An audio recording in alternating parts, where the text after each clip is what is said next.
I was 13 when I first got access to a computer. My parents bought me a Macintosh in 1984 when I was 8 years old. I was in 6th grade. I learned to code in college. Freshman year, first semester, intro to computer science. I wrote a program to play tic-tac-toe. I think it was pretty humble beginnings. I think the first program I wrote asked things like, what's your favorite color? Or how old are you? I first learned how to make a green circle and a red square appear on the screen. The first time I actually had something come up and say, hello world, and I made a computer do that. It was just astonishing. Learning how to program didn't start off as wanting to learn all of computer science or trying to master this discipline or anything like that. It just started off because I wanted to do this one simple thing. I wanted to make something that was fun for myself and my sisters. And I wrote this little program and then basically just add a little bit to it. And then when I needed to learn something new, I looked it up either in a book or on the internet and then added a little bit to it. It's really not unlike kind of playing an instrument or something, or playing a sport. It starts out being very intimidating, but you kind of get the hang of it over time. Coding is something that can be learned, and I know it can be intimidating. A lot of things are intimidating, but what isn't? A lot of the coding that people do is actually fairly simple. It's more about the process of breaking down problems than, sort of coming up with complicated algorithms as people traditionally think about it. You don't have to be a genius to know how to code. You need to be determined. Addition, subtraction, that's about it. You should probably know your multiplication tables. You don't have to be a genius to code. Do you have to be a genius to read? Even if you want to become a race car driver or play baseball or build a house, all of these things have been turned upside down by software. What it is, computers are everywhere. You want to work in agriculture? Do you want to work in entertainment? Do you want to work in manufacturing? It's just all over.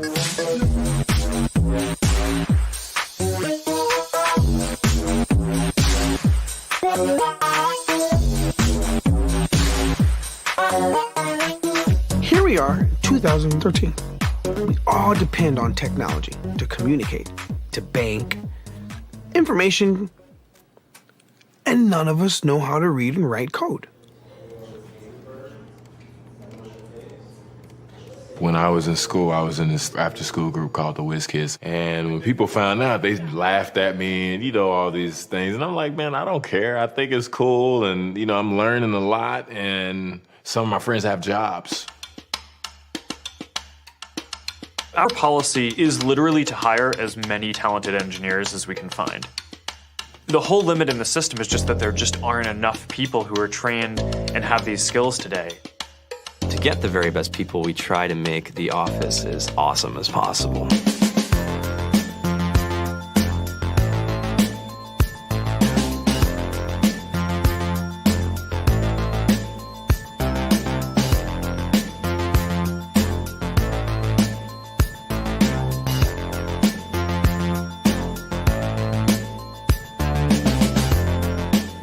We have a fantastic chef, Free food, breakfast, lunch, and dinner.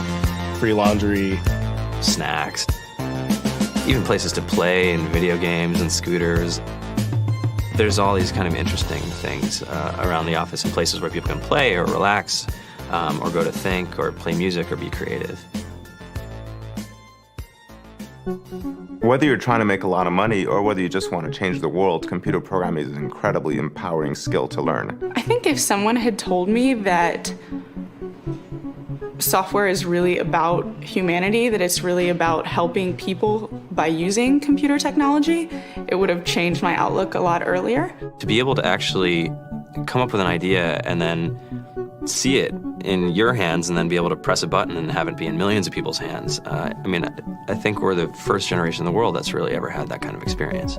Just to think that, you can start something in your college dorm room and you can have a set of people who haven't built a big company before come together and build something that 1 billion people use as part of their daily lives is just crazy to think about, right? It's humbling and it's amazing. The programmers of tomorrow are the wizards of the future. You're going to look like you have magic powers compared to everybody else. I think it's amazing. I think it's the closest thing we have to a superpower.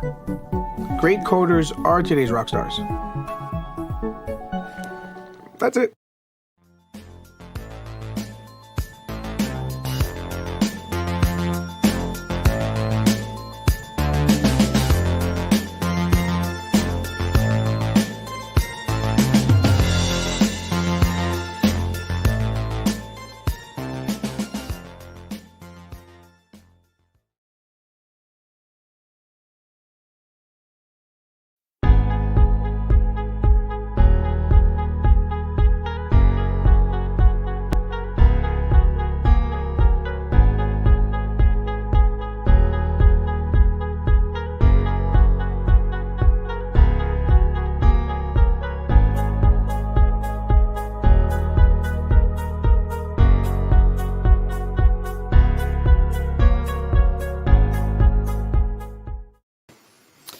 And welcome in. Here we are. We're live on YouTube this morning here in Eastern Time Zone. I'm Dave Trafford, and I'm going to kind of walk you through some of the details of what's coming up on this webinar. It is the software and cyber retraining for workers affected by COVID-19.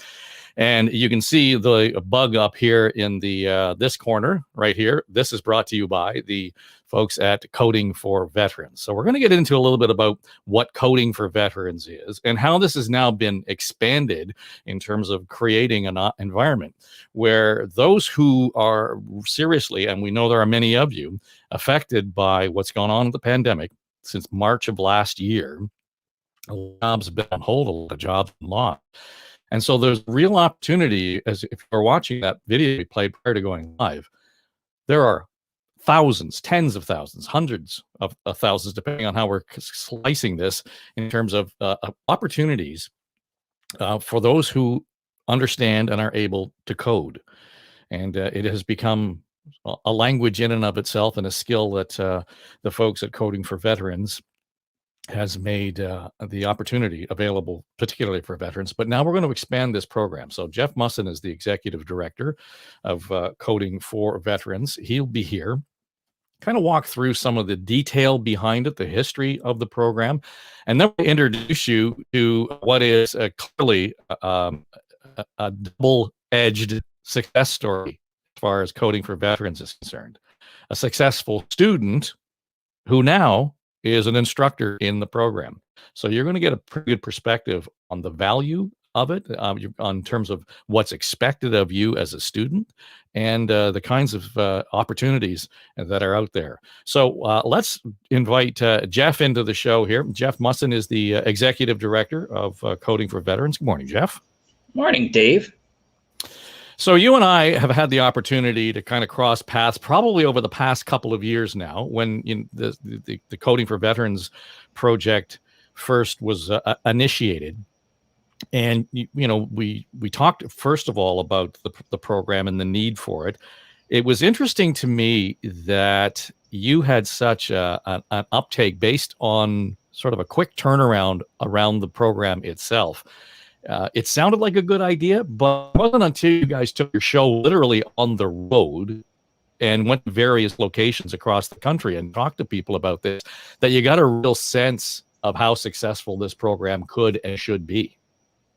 Yeah, absolutely. And it was because of that success with the Coding for Veterans program that the provincial government partnered with us to establish a civilianized version of it called Cyber Skills for Canadians. And specifically, we wanted to target those individuals whose employment has been affected by COVID. So from the airline industry, manufacturers, frontline workers. And so, taking that template and then expanding it into other areas is, a great opportunity for those that are interested in, during these downtimes, reskilling and retraining for additional jobs. So take me back to the first steps of Coding for Veterans, because the whole idea was to take the skills, the knowledge, the leadership abilities that we so often take for granted among our veterans, and how that was being incorporated and how attractive it was for businesses to be able to say, not only are we getting somebody who's skilled in coding, we're getting somebody experienced as a leader. The veterans bring a certain quality and character to our business that we might not otherwise see. Yeah, absolutely. And so what's been great is anyone that comes into or wants to enroll in the program, they actually have to complete a 45-minute soft skill assessment. And it's that same assessment that is used for airline workers and manufacturers, because we want to make sure that there's a good alignment between the skill set of people in the program with those that employers are looking for. And there's really two streams to the program. You have software development and you have cybersecurity. And so, those that in the program scalable. So we have individuals that have minimal IT experience, but have a great desire and a good aptitude for tech who have come into the program, where we also have others that are higher up on sort of the IT tech scale, are able to come into the program as well. How has the awareness around the need for this accelerated during COVID-19? And what I mean by that is, 2 years ago, you and I would have been in the room and we would have had a live event to do this. This virtual, this remote event and communication and the meetings that we've all come used to, as much and all as we want to complain about it, everybody's tech IQ has come up to some degree because we've had to all learn how to manage in this environment. My guess is that it's probably not as hard to explain the benefits of this now that we've gone through COVID as you might have required a little bit more explanation 2 or 3 years ago. Yeah, absolutely. Right. I mean, COVID has really affected, the way people work or the interaction with technology. So with our program, it's delivered 100% online through the University of Ottawa. And, if someone wants to take, the Cyber Skills for Canadians program and do it full-time, it takes them 6 months. If they do it part-time, it takes them 12. But what's been interesting is that online learning model really kind of took off during COVID, right? And I don't see it returning, the way it was. The other substantial impact was, prior to COVID, employers really wanted IT individuals to be located in their office, whether it be in Toronto or Ottawa or Waterloo. Now, it's the complete opposite. You can get an IT job. You may be based out of Toronto, but you can be working in London, Ontario, or you could be in Peterborough or Sault Ste. Marie, wherever. And so, the employers, their scope and their mindset has really expanded because of COVID as well. So just let's just frame this now a little bit, because I do want to get to hear from Andrew Kennedy. He is the star of the show today. But some of the detail, when you were running the Veterans for Coding for Veterans program, Veterans Affairs was actually basically providing the tuition for those who qualified. And now you talk about expanding this beyond veterans. We're looking at, as you said, airline workers, manufacturing sector, that kind of thing, where people are seriously affected by it. But there are going to be opportunities there vis-a-vis coding. So the Ontario government, you mentioned the province, it's in Ontario specifically. How are they approaching this? Are they, is it the same kind of arrangement for tuition? Yeah, so what's happened is they've really kind of borrowed that model, and the program and the funding is run through Employment Ontario. So in order to qualify for free tuition, and the tuition is not cheap, it's $15,000. Number one, the student has to be over 18 years old. They have to be located in Ontario. They have to be either unemployed or underemployed and looking to upskill. And really the fourth thing is they have to pass our online assessment, right? To make sure that there's a fit.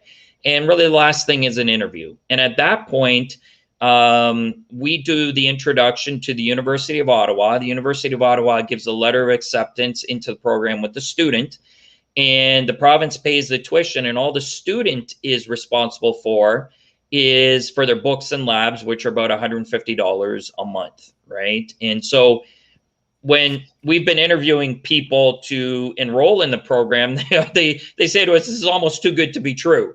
And our whole goal is to make this extremely successful, to then go back to the government and say, hey, look, the demand's there, the program is there. Now let's really start ramping this up. So when we look at the program then, what's the season, or what's the term around this? So you started in September, and take us through, and do I have to apply now to get into that? Yeah, absolutely. So what we've done is there's been such demand for this program that we've actually have cohorts going monthly throughout the summer. So the first cohort in this program closed and started actually 2 days ago on Monday. And I know there was 25 individuals as part of that cohort. The next cohort deadline is it will be starting on July 19th. And in order to apply for that, I would suggest that people enroll now because, between taking the assessment, the interview, it's about a week's time, and then there's some forms to fill out. So if anyone's interested, go to www.cyberskillsforcanadians.com and hit the apply button.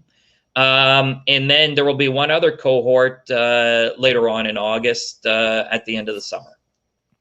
Okay, so and it'll be fairly fluid then as you make your way through the next number of months. Just two other questions. I noted that you said that if people were unemployed or underemployed, presumably that applies to somebody who was laid off as a result of the shutdowns that we've had. If they get called back to work, how's that affected? Yeah, no, that's a great question. So this program is very flexible, and they can continue to still study even though they get recalled back to work. So we have individuals in the program that have, say, started off full-time, and then all of a sudden they got their recall notice. So they would go back to work, and then they downshift in our program to part-time. So this program is delivered 100% online with professors through the University of Ottawa. And, it's really built to scale around an individual's work and, other obligations. And so it's not a problem should someone get recalled to work. They will just, like I said, shift from going full-time down to part-time.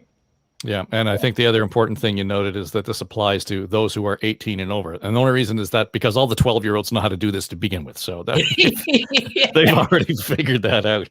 All right, Jeff, we've got some questions here lined up. So we're going to save that to the end. We're going to have probably about 5 or 6 minutes at the end that we'll leave, and we'll get to some of the questions. But I'm going to back out of this. I'm going to let you introduce your guest and just kind of get to the real nut of the matter. Here's the real benefit and the experience on the ground. Perfect. So for those that are online here, we will have, we've asked Andrew Kennedy. And Andrew is one of the students started off as a student in the program, who then was so successful that he came back, and he is now one of the instructors.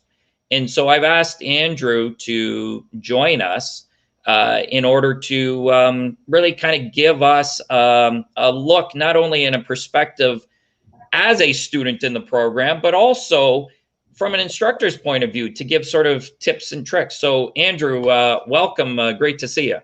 Good morning, Jeff. Great to be here. Thanks for having me. Yeah, for sure. So Andrew, can you walk those in the audience really through the when you started off as a student, obviously online learning was new to you, and can you walk people through the audience in terms of how you prepared, some of the fears you had, and then really how you overcame some of those as well, because it was new? So I'll just kind of preface that by saying that I went through the coding stream, the software engineering stream, and I'd had no experience at all with software, with coding, anything. I knew very little about it going in. And I actually just happened to come across a post about it in a military group on Facebook. It was advertising coding for veterans, and people were asking questions. Has anyone heard of this? And I thought, well, this sounds interesting. Now, I do have a bit of an IT background, and I am currently working in an IT position, so I do have some experience in that regard. So I signed up, I did the interview, and found out I was accepted, and I think that's when the panic set in. Of course, now what, right? Exactly. And I mean, it was mentioned in the interview and I mean, on the website, hey, make sure that, you've got the time for this because it is going to be very consuming. It is going to take up a lot of your time, especially because it's such a condensed course. So, I was working a 40 plus hour job plus wife and 2 children. One was would have been 7 and one would have been 2 at the time. So, at first I was very gung ho and okay, I'm ready to do this, and then it was, I think, kind of leading up to it, the couple weeks before, that was when I started panicking and going, there's no way, how am I going to manage all this? And I think even going right into the first day, I was exceptionally nervous. But, once I started kind of just slowly going through the material, meeting, the instructors virtually, of course, the students virtually, that and seeing that a lot of us were coming at this from a very similar angle. We'd come out of the military, whether we were just, recently out or had been out for a while. We all kind of had this interest in technology, seeing that, technology is going to be such a big part of the future. And that's not ever going to change. I mean, IT is always going to be prevalent. It's only becoming more and more prevalent. And of course, COVID has had an impact on that as well. I just kind of started being able to sit myself down and just review the material, and slowly but surely, it just all started making some kind of sense. And can you talk a little bit about the support how you relied on fellow students in the program, things like jumping in with both feet on the Slack channel, and things such as that, how, it was important for you when you had questions that there were people there to answer, and just maybe the cultural aspects of this. Sure. And again, just to add some context to my answer, I will say that I had no post-secondary education. I'd pretty much gone right out of high school into the workforce, into the military, and then out, and then right back into the workforce. So, that was something else that I was kind of apprehensive of was, well, I don't have post-secondary education experience. I don't know what it's like to be in a college university, let alone an online one. And, right away, in any of the courses we did, the teachers would have us all post, introduce yourself. Where are you from? What did you do in the military? Why are you here? And I think that was an instant icebreaker. Right away, we all knew that we could talk to one another. Of course, it did help that we were all coming from the military because that kind of was a bond that existed immediately. All the instructors that I had made themselves very available. I don't think any more than 24 hours would go by if we had a question that it would be answered.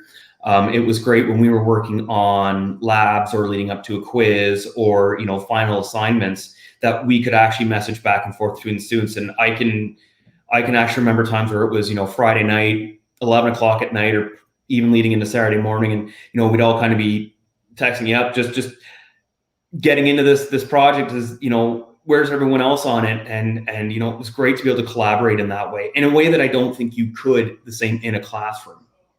Yeah, no, absolutely, for sure. And one thing that we've done with Cyber Skills for Canadians is, just like you had that commonality with coding for veterans and serving in the military, with Cyber Skills for Canadians, everyone that's in this program, it kind of shares a bond, with COVID and really the transition that's happened in their careers, and, a lot of the interaction from the airline industry and the manufacturers. And so, it's having that common bond, I think, really is beneficial for students as kind of that starting point. Andrew, I had another question for you. When it came to the course content itself, as a student, what were the 1 or 2 things that, tips of advice that you would give to someone that hasn't taken online learning before? Do you want me to speak to specifically the online learning part, or the online learning as far as it goes with the software? A little bit of both, actually. Okay. Yeah. The great thing about the online learning is you can go back and review the material at any time. No matter where you get to in the course, you can always go right back, and we had articles, we had websites, we had exercises, we had videos. So there's all different kinds of media that were being used to teach us these skills, which of course, because everyone learns a little bit differently, there's no one way to teach. It was great. I watched this video and I picked up, this part of it. I read this and I didn't quite understand it. But then I reached out to one of the other students who said, oh yeah, I read that and this is what I got from it. So then we could kind of compare notes and then, you know, kind of start putting the pieces all together. So that was fantastic. I think as far as, you know, and again, I can't speak to the cybersecurity piece because I haven't gone through that. But as far as the software piece goes, when you're learning coding, it's learning a brand new language. It really is. You're learning to speak and type in a language that at first is going to seem extremely foreign, and you're being told to type in things that you kind of look at and go, I don't know what I'm doing. I don't know what I'm typing. I know I'm supposed to do something with it. And then as you kind of just start going through it, and, you know, again, I would go back all the time and review material and go, okay, I think I understand this, but I'm not fully comprehending it, and go back. Sometimes, you know, we as a group of the students, we'd go back and review it together. You know, it made it a lot easier to get through the course. I think as opposed to some courses where it's, you know, okay, you're just moving forward. You can't stop, look back, review the material. You know, you have that time. You're at home. You've got an extra half hour and you just want to go back and you know, review the previous chapter because you think you can get a little bit more from it. Great, you can do that. Want to go back through the exercises, which I did with most of my courses repeatedly. Great, you can do that. Yeah, and that's the beauty of this program, is that it's all flexible.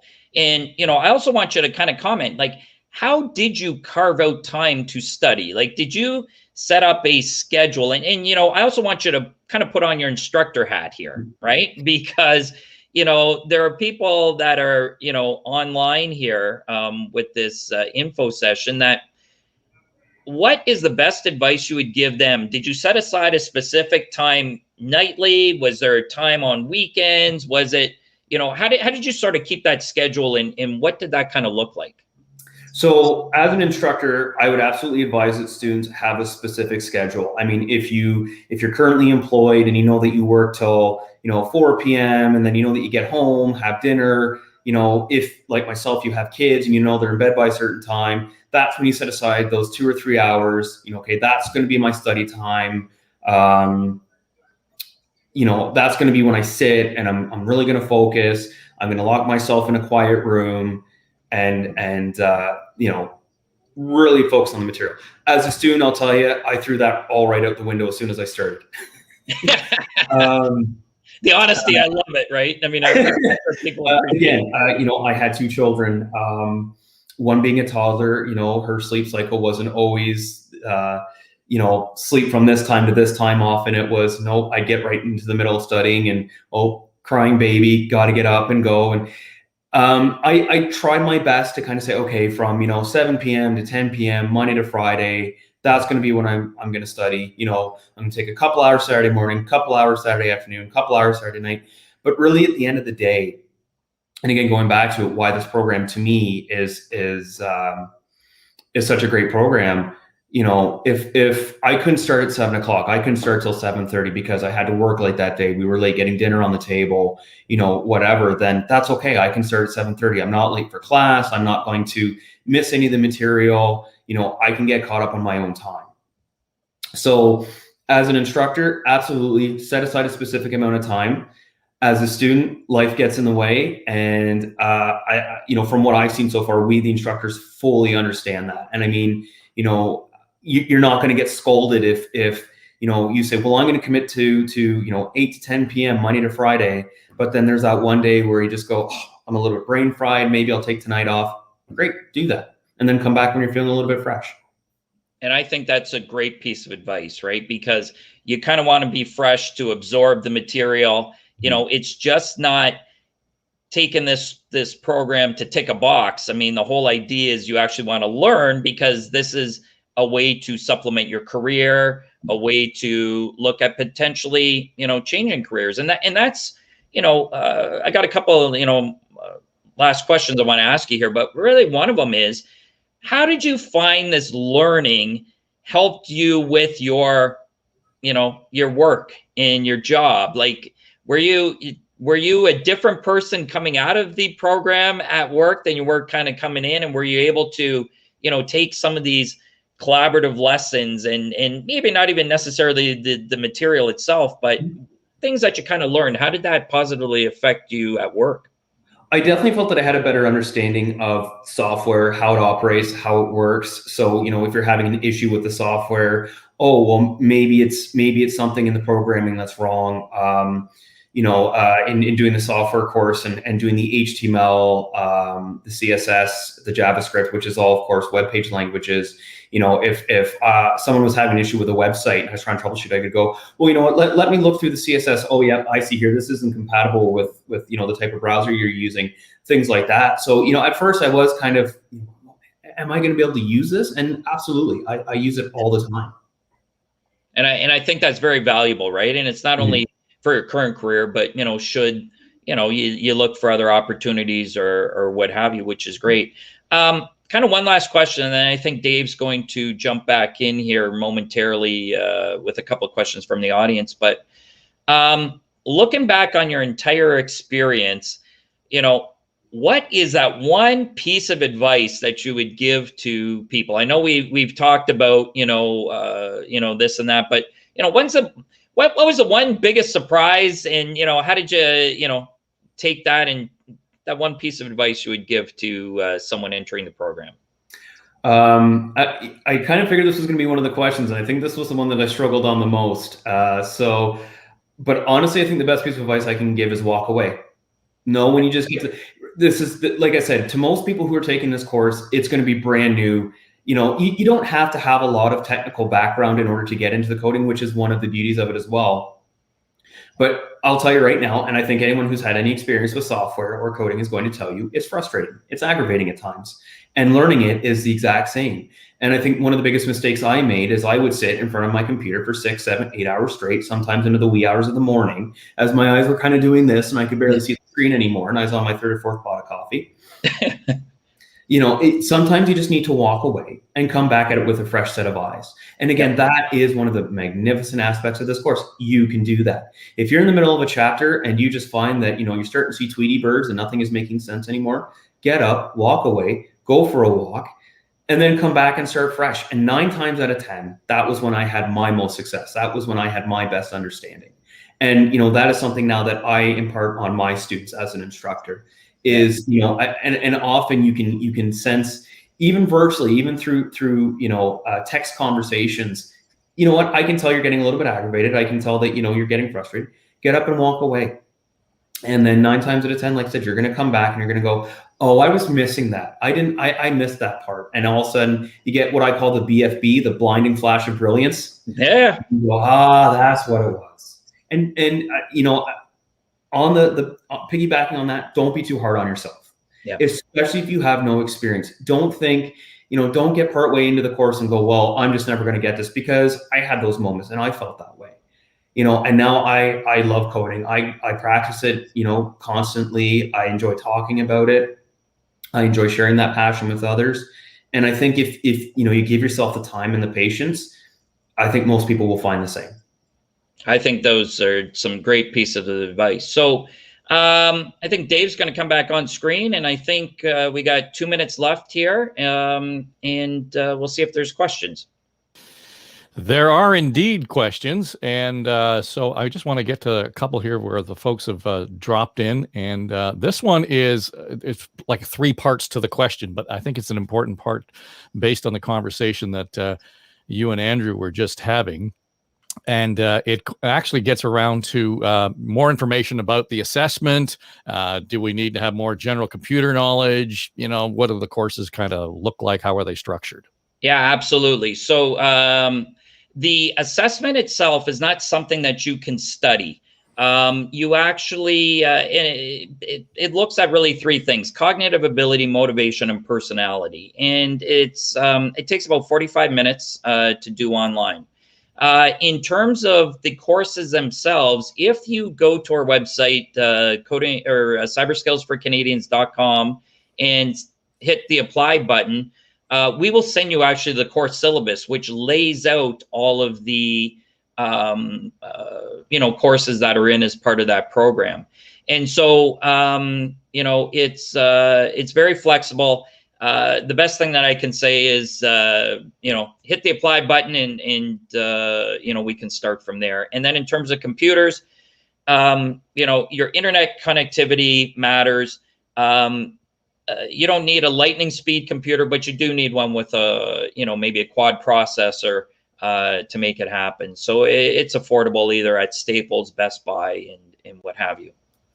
Yeah, and I think the other part of the question was around just general computer knowledge. So whether it was technical, pardon me, or the software side of it, based on what Andrew was saying, I can be relatively illiterate coming in, and I'm going to be literate when I'm finished. Absolutely. So we start off at the beginning, really assuming you know nothing, right? And, start you off with HTML, CSS, and you sort of grow from there.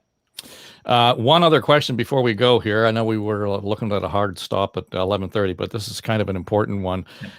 Just based on, great, I've gone through the program. I've done all this, training. I'm as excited about it and passionate about it as Andrew is.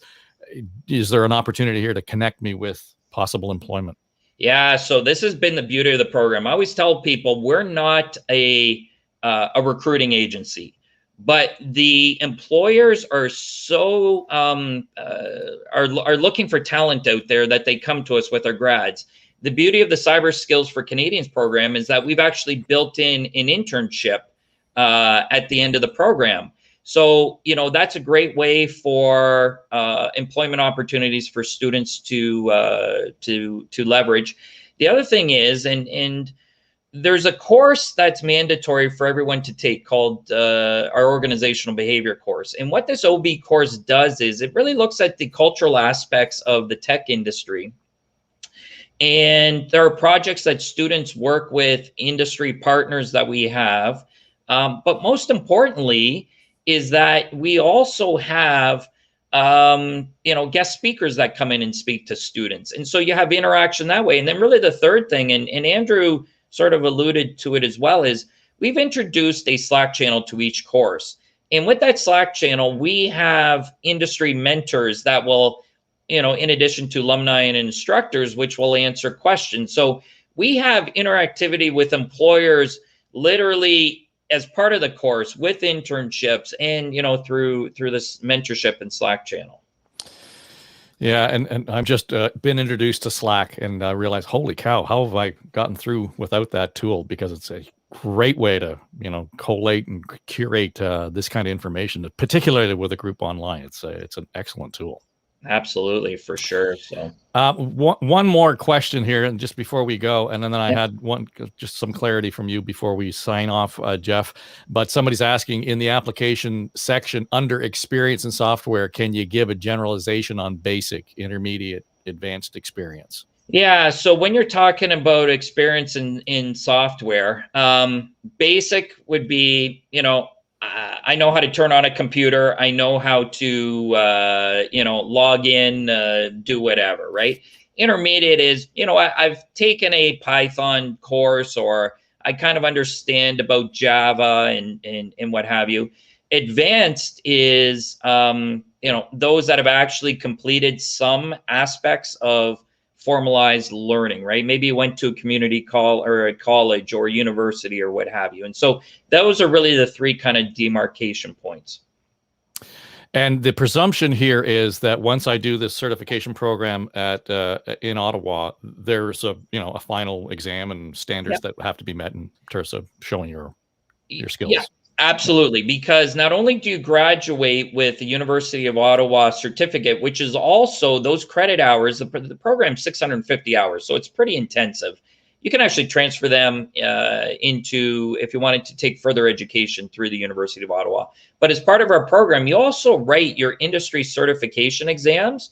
So when you go out, you graduate, not only are you graduating from the University of Ottawa, and specifically their Professional Development Institute, but you also write your industry certification exams. And together with those things, plus your internships, that's really what employers are looking for to get jobs. Okay, so along the bottom there, you can see if you need more information, visit the website, cyberskillsforcanadians.com. And I just want you to go over the criteria one more time, Jeff, so people understand what it means. This is particularly a program that's being launched and initiated in Ontario.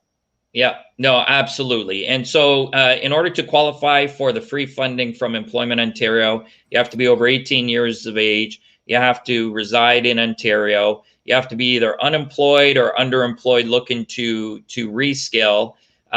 You have our assessment exam that you have to take, and as well as sort of a final interview. And so, based on that criteria, we have spots that are open. And if anyone's interested, the next incoming cohort is for July 19th. And then after that will be in August. Go to cyberskillsforcanadians.com and click on the apply button. And we would love to start you down the road. And we should also say that Coding for Veterans is still a going concern. You've got projects and programs that are set up coming into the end of the calendar year, I guess. Absolutely. Right? And so our Coding for Veterans program is, I can tell you the next cohort for that is in September. And we already have 40 people that are lined up for that. So that is just taken off as a rocket ship. And like I said, the government was so pleased with the success, they asked us to create a civilianized version, and that's where Cyber Skills for Canadians is come through. Very good. All right, Jeff Musson is the executive director of Coding for Veterans and the brain and the motivation behind Cyber Skills for Canadians. And again, if you want more information, check out the website, cyberskillsforcanadians.com. And the chat continues on YouTube. So if you've still got questions there, perhaps you might want to pose a few, and we'll do the best to get the folks to answer them as specifically through the YouTube channel as we can. That'll do it. Again, check out the website, cyberskillsforcanadians.com. Thanks for being here. I'm Dave Trafford, and enjoy it. I mean, get to a point where, if you like what you saw, spread it around. Share this with those you think might be useful or in need of it. Take care.